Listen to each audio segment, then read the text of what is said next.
Hello and welcome to Norwood News. Today is Friday, August 21st, and I'm your host, Krista McDonald. Wednesday afternoon, the town announced that 18 Norwood businesses were awarded grants through the town's COVID-19 Small Business Grant Program. In a press release sent out to the town, General Manager Tony Mazzucco stated, quote, "The COVID-19 pandemic brought many changes and unprecedented challenges to our local businesses and their operations. We are pleased to have been able to provide these grants for 18 Norwood businesses as they work through and begin to recover from the negative economic impacts caused by the pandemic," end quote. In response to the economic impacts of the COVID-19 global pandemic, the town of Norwood made available $75,000 to Norwood businesses negatively affected by the flood damage. On August 19th, Town of Norwood awarded 18 businesses funds through COVID-19 Small Business Grant Program. In total, the town awarded 18 local businesses with grants totaling $70,766. The grant recipients included restaurants, spas, hair salons, a business in the trades, and a newspaper. Businesses are able to use the funds to cover wages, rent, loss of inventory, and other fixed costs not already compensated by other federal COVID-19 financial assistance or relief programs. If you were in the high school area of town earlier this week, you would have noticed some road work being done on Nickel Street. This is part of a $1.6 million road resurfacing project that will cover a number of roads around town, including Nickel Street, Bond Street, Chickering Road, Railroad Ave, Berwick Street, and many more. Mark Ryan, Director of the DPW, explains the project. This project is being performed by our contractor, LaRusso Corp. And today what is going on is what we call coal planing. It's the taking off the top inch and a half of asphalt, taking the grindings away. We'll prep the road, raise some castings, fix some bad areas. A lot of sidewalk work, repairs are going to be made, and eventually we'll resurface the road. The resurfacing should take place in about another 10 days after this process is done. The idea is to get Nickel Street open before school, as well as we're going to be doing Prospect Street, between Pine Street and Prospect there. I want to get that done before school as well. So, long time coming to get these roads done. It's picking up the pace as far as spending. We use Chapter 90 funds from the state, but also supplement that with additional funding at town meeting, and it makes a big difference in how many roads we can get done and keep these roads in passable condition. So if you come out here, there'll be some delays during this process, paving. There will be some detours to stay off the hot asphalt, but we're out here putting the money to work, making Norwood Road safe. Thanks, Mark. Tune in next week for an update on the Dean Street Culvert project. Stay tuned after this break for some more town news.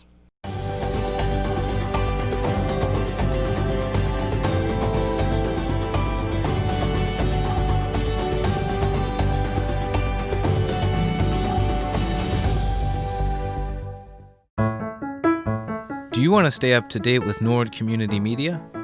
Then subscribe to our weekly NCM newsletter. Every Friday, our promotions department publishes an online newsletter that highlights the work of NCM and the latest happenings.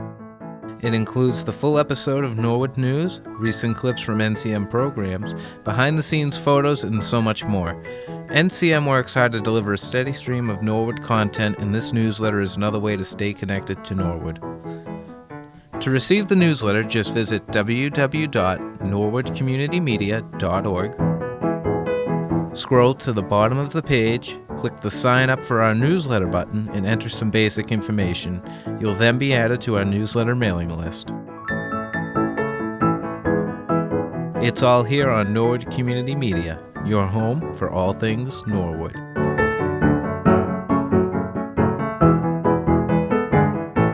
Welcome back. The Winsmith Mill Market is back as one of the popular destinations here in Norwood. If you want to get out of the house and browse, the market has 8 vintage shops with over 100 vendors.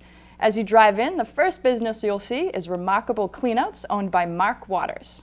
You know, we do cleanouts. We do probably 3 or 4 cleanouts every week, and there's probably 3 or 4 bedrooms.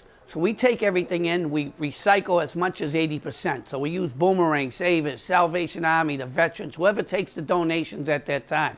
And with the virus, we've had a stockpile because the donation centers haven't been taking anything. So we get the cream of the crop. We got grandfather clocks, like I say. We got bookcases. We got bedroom sets. We got dining room sets. We got china. Anything you can think of. We got stuff for bars. We have pictures, art, stained glass. I love stained glass. Look at all the glassware over here. We got Waterford. We got Bleak. We got some of the big names. They call it antiques. I call it stuff. Just lots of furniture, lots of stuff. It's everything that we come from a clean out that everybody else would throw away. So we start the recycling it. We've got probably 10,000 square feet here. We got anything from soup to nuts that come out from clean out. Even though they have an extra large space, Remarkable Cleanouts follows the guidelines and requests that their customers do the same. They also provide sanitizers in several locations spaced throughout the store. Well, I tell you what, it's great to be open. We got a great base of customers. What we've done is we try to do the CDC rules here. We get sanitizer here. In order to come in, we do have to wear face mask, which is kind of a pain in the butt, but we do what we have to do. We wipe down as much as we can. We do allow that 6-foot difference, but like I say, we're very large. You can see we got probably over 10,000 square feet, so there's no problem with 6 feet. You can see what our politicians are doing, especially here in Norwood here. They're following the rules. I haven't had one problem with people wearing their mask. So that's what I thought the biggest thing was going to be, is the mask. And that's the number one thing, is to wear the mask. Remarkable Cleanouts started as a family side business, and Mark realized that he had enough stuff to make it a full-time business. You know, I was a general contractor, and I come in, I used to climb the roofs, 40-foot ladders. And during that time, going back there, the help wasn't showing up, and I ended up climbing up the ladders. I don't want to climb up the ladders no more. But in order to do the job, we had to move all this furniture out of the way to put up the new sheetrock, to do whatever. And they were throwing this furniture and all this stuff into the dumpsters. And I'm saying there's more money going in the dumpster than I'm making on this job. So I started taking the stuff out, storing it in the garage, and having yard sales. So we then came to Norwood and opened up a small store, and then moved and opened up a little bigger store, and moved and opened up a little bigger store. Then the management here came in and they showed me this little warehouse space that we had. And you know, together with the manager and myself, we cleaned the whole place. We filled up like 140-yard dumpsters, and we created what they call the Winsmith Mill. And today's what it is. I mean, it's like an antique mecca. It's a place that you come in on a Friday, a Saturday, a Sunday. Enjoy the afternoon, anytime from 9 o'clock to 5 o'clock in the evening. It's going to take you a good 3-4 hours to walk through the entire place. You know, if you get tired, it's not like one of the big stores. There's always a seat to sit down and relax, especially you men. Come to our men cave. We create men caves and man caves, or women's caves, or whatever cave you want to be in. Come on down to Remarkable Cleanout. Mark is looking forward to expanding in the fall and will be adding a new shopping experience for his customers. You know, coming in September, we have a brand new building coming up. We're working with the town of Norwood to get the building finished, which is going to be strictly an auction hall and a thing what I call marketplace. And the marketplace is just going to be items that come off the truck. And it's going to be like a large flea market. Here you go. Give me $1, take it off, because we have to move these items. And there's always great items at the auction. It's not a money auction. You know, it's like a night out for entertainment. It's a lot of fun. I'm your entertainer. I'm your auctioneer. So if you don't like it, there's gloves off. You can't have any feelings at my auctions, because I'm pretty hardcore. I embarrass everybody. But it's a lot of fun, and we do it in good taste. So it's a night to come out and chill out, relax, let your hair down, not like this. Not like Jack over there. He don't have any like me. So it's a night to relax and have some laughs. Loosen up, America. Loosen up, Norwood. Chill. Let's have some fun. Remarkable Cleanouts, located in the Winsmith Mill Market, Norwood.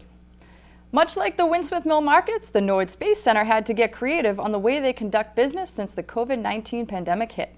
Although the Space Center never fully shut down, they have reinvented some of the services they offer. NCM caught up with Tricia White, head of market and events for the Norwood Space Center. So due to the pandemic, a lot of companies did close down. We have a lot of small businesses that are here. But I think what's happened is because we do have small office space, people have been able to come back in and still feel like they have that private space. They can still have their Their employees come in, but they can do it on alternative days. Plus, because we are a powered by work bar facility, people have also been able to use all of our open space to be able to kind of get out of their own office and feel like, they can be in something that's much bigger. So when you walk in the building, we provide masks, we have sanitizer, and we also have wipes that people can use. But inside the building, it's required that you do wear a mask. Once you get into your specific office space, people can remove their masks at that point. The people here have been very, very good. When they come in, they've got masks on. Everybody knows the protocol. So I think it's been easy that people have adapted to that. We haven't really had to do a lot of, babysitting to go by people and go put your mask on. So people have adapted fairly well to that. And I think knowing that once you get through the building, you can take it off into in your office space, I think people feel comfortable with that. Tricia and her team are coming up with new ways to adapt to the current changes in work environments for businesses and young students. In the fall, they will be offering space for remote learning pods, as well as space for college students to utilize. To find out more about the Space Center, please visit their website at www.norwoodspacecenter.com. Now we're going to toss it over to our good friend Brian Dunn with sports. Hello everyone and welcome into the sports update for this week. My name is Brian Dunn and we are out in front of the Norwood High School because we finally have an answer when it comes to more clarity on the fall sports season. Yes, the MIAA Board of Directors voted 24-0 in favor of a new hybrid schedule with athletes, coaches, and the community beginning to take the field on September 18th. And it's no surprise that the players and coaches are more than happy to be back. I think this is a good thing for so many people. A collective exhale took place Wednesday afternoon after the most recent MIAA Board of Directors meeting, where it was voted to adopt a modified 4-season schedule for the upcoming year, and teams can begin official tryouts and practices on September 18th.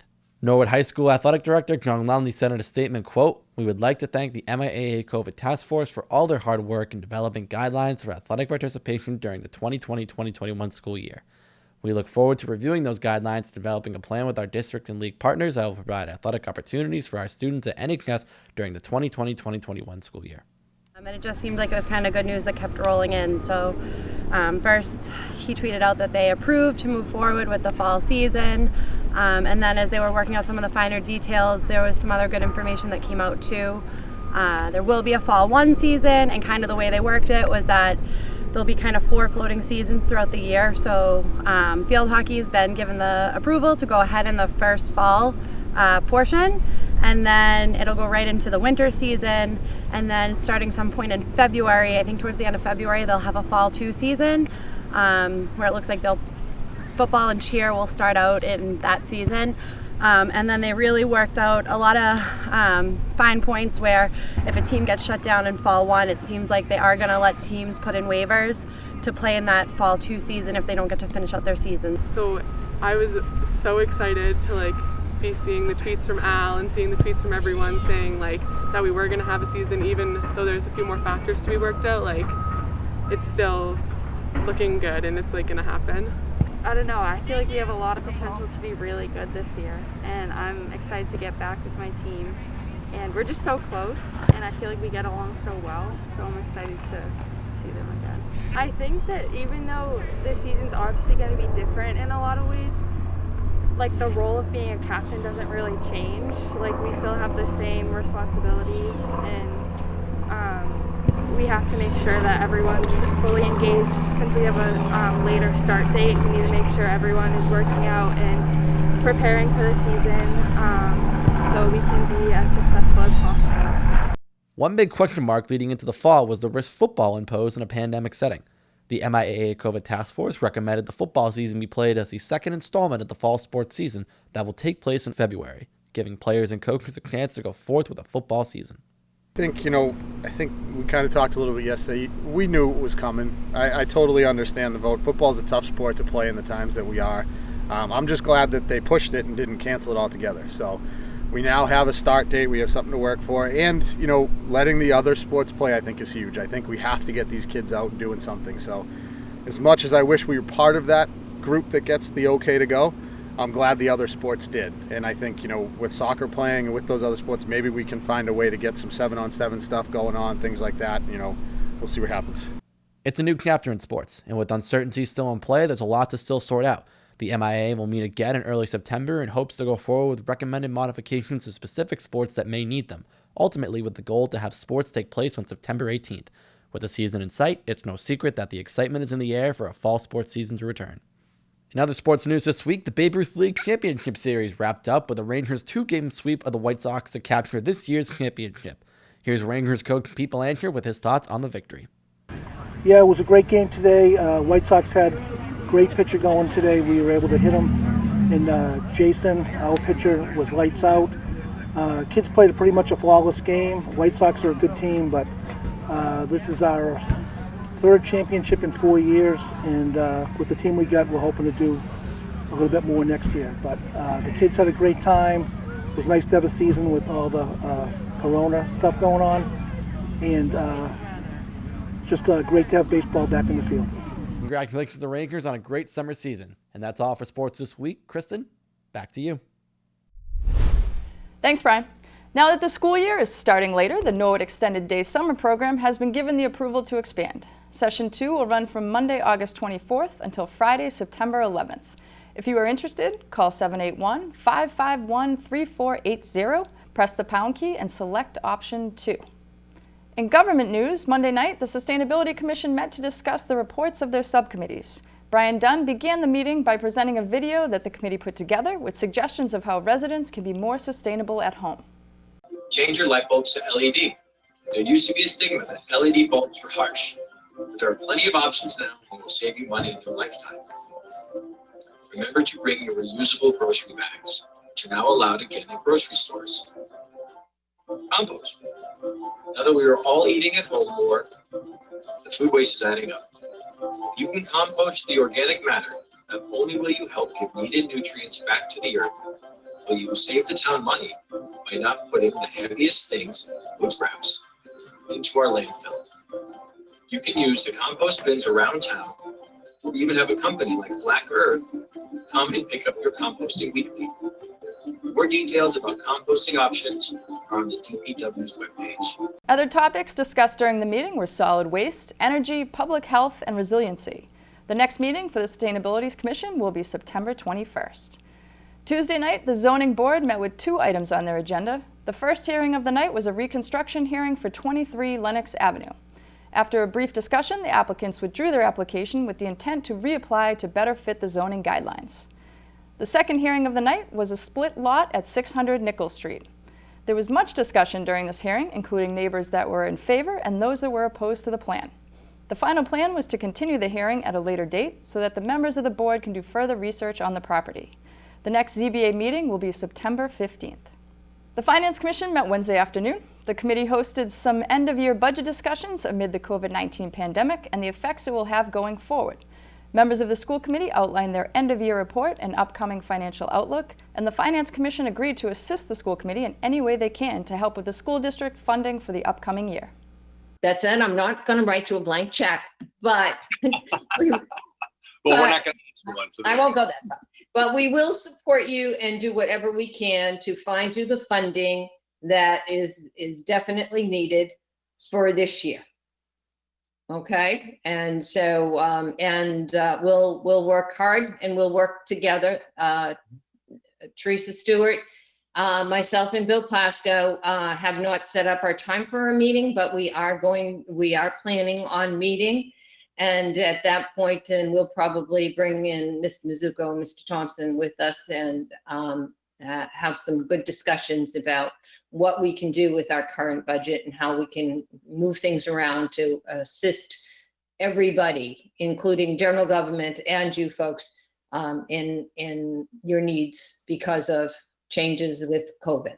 Tony Mizuko outlined a budget outlook for general government and facilities and a COVID spending report. The Finance Commission will meet again in the coming weeks. The Conservation Commission had several appointments on their agenda Wednesday night. Some appointments include a geocaching overview with Brenda Frazier of Westwood, a notice of intent for a project on 1077 Pleasant Street, and 3 certificates of compliances for projects on Pleasant Street, Morse Street, and Moderna Therapeutics. Other business included some ongoing project updates and updated conservation news regarding the Skating Club of Boston. The next conservation meeting will take place in September. For complete government coverage, tune into the NCM Government Channel or watch it on demand at norwoodcommunitymedia.org. Stay tuned after this break for more town news.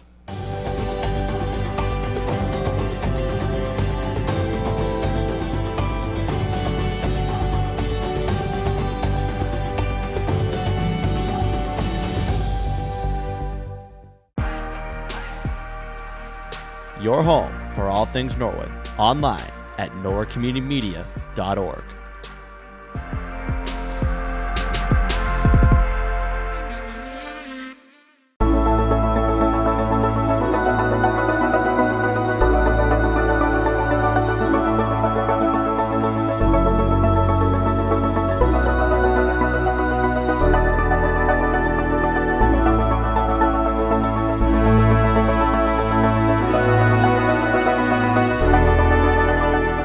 Welcome back.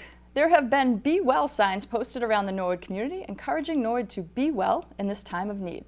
Reverend Michelle Allen of the First Congregational Church of Norwood stated, quote, "As we continue to journey with COVID-19 and the reopening process in Massachusetts, these signs and the brief public service announcements attached to them are intended to encourage the physical, emotional, and social well-being of Norwood residents. We can also take pride in the many people working so hard to help Norwood be well in this challenging time. Town and nonprofit leaders in town have shared brief messages of encouragement that can be found through the URL links on the signs. You can find the signs along some frequently walked areas of town. Most can be found between the police department and the Norwood Ecumenical Food Pantry, or check out the public service announcements on the Be Well Norwood Facebook page and YouTube channel," end quote. Thank you to all who helped put this wonderful project together. It is so great to see people continuing to spread a positive message. Well, that's all for Norwood News. To stay up to date with Norwood Community Media, follow us on Facebook, Twitter, and Instagram. As always, thank you so much for watching. Have a great weekend.